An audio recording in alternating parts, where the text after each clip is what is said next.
अभ्यास के बाद कि रामायण और महाभारत के ऊपर हम इसलिए देना चाहते हैं कि भगवान राम और कृष्ण के बारे में अगर हम मानते हैं कि विष्णु का अवतार है तो विष्णु का जो गुण है वही उनमें दिखाई पड़े।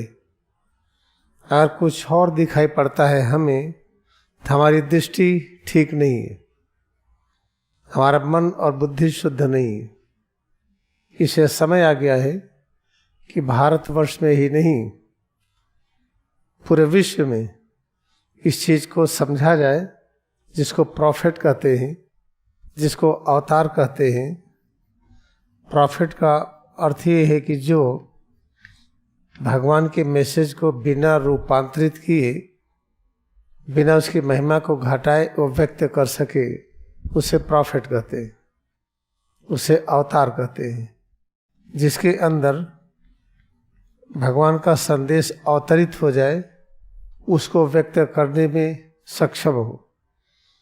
अगर भगवान राम और कृष्ण को हम मानते हैं कि अवतार हैं और विष्णु के अवतार हैं, तो विष्णु का गुण क्या है? सबकी रक्षा, और रात्रि की भी, दिन की भी, माया की भी, ब्रह्म की भी। आपने कोई चीज कह दिया, कोई विचार बना दिया तो उसकी भी रक्षा होगी। हमने अगर आपके विषय में उल्टा सोचा, आपके विषय में ऐसा सोचा कि आप बिल्कुल ठीक नहीं है, तो इस विचार की भी रक्षा होगी। ये विचार किस तरह संरक्षित होगा कि आपका व्यवहार हमारे प्रति ठीक नहीं होगा, इस तरह से आपको आचरण करना पड़ेगा। ये पूरी प्रकृति है, ईश्वर की जो प्रकृति है, ईश्वर की जो माया है, आपको इस तरह से संदेश देगी, इस तरह से आपके अंदर भाव और विचार पैदा करेगी कि हमारे लिए आपका वातावरण अच्छा नहीं होगा, हमारे साथ आपका व्यवहार अच्छा नहीं होगा, क्योंकि मैंने सोच लिया है कि आपका व्यवहार ठीक नहीं है। तो इसे याद रखिएगा कि विष्णु की रक्षा सबकी होती है। अगर हम किसी को राक्षस कहते हैं, राक्षस आज तक कोई दिखा तो है नहीं।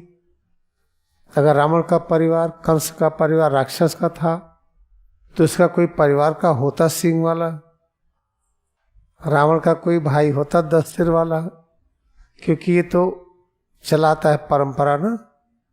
और हम कहते राम और कृष्ण के और बुद्धा के हम वंशज हैं, तो हम उनकी तरह से हैं हम।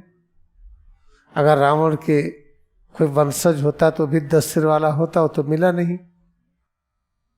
अगर ये गलत बात कही गई कि रावण के 10 सिर हैं, तो इस गलत बात की भी रक्षा होगी।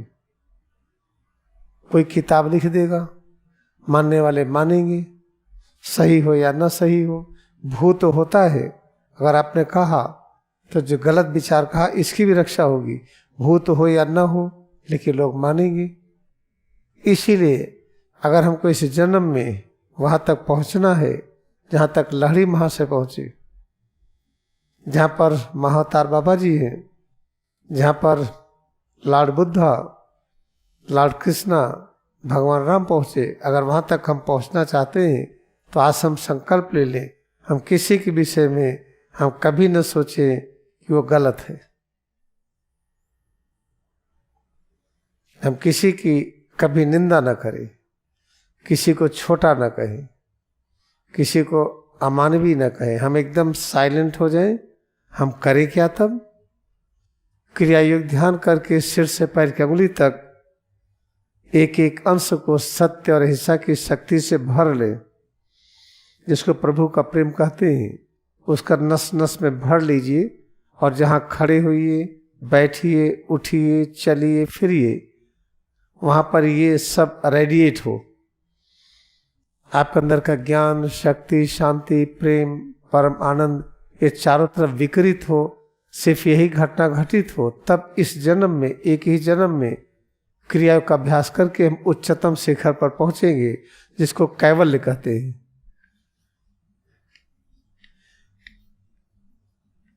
कैवल्य किसे कहते हैं? ये अनुभव करना, पूरा ब्रह्मांड जो कुछ है ये एक बॉडी है, एक शरीर है तो दो शरीर नहीं है।